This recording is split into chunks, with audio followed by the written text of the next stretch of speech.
Hi mga katipid, for today's videos mga katipid, tayo po ay magtatahi na ng ating basahan. Nung nakaraang araw po mga katipid, pinapakita ko po sa inyo kung ano po yung paraan ko sa paggawa ng basahang bilog.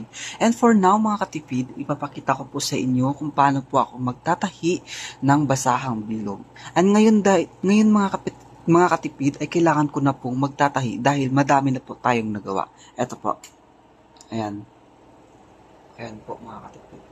Gawa na po yan. Siguro mga almost 100 na po mahigit yan. And for now, pinapakita ko po sa inyo kung paano po ako magtatahi mga katipid.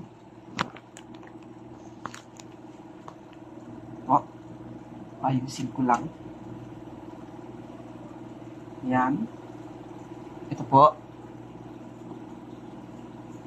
Ganito.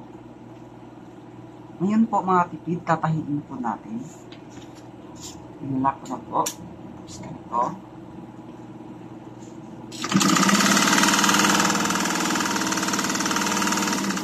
Ayan.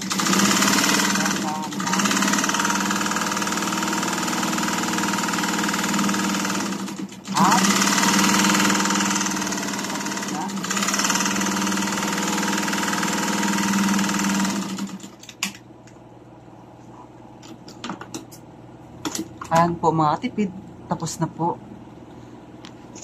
Ayan na po yung basahan. Ganito lang po, 3 ikot lang po siya mga katipid. Ngayon po mga katipid, kung nagugustuhan niyo po ang videos na ito, huwag niyo po kalimutan mag-follow, mag-like, and comment kung nagugustuhan niyo po ang videos na ito. And huwag pong kalimutan mag-share. Thank you for watching!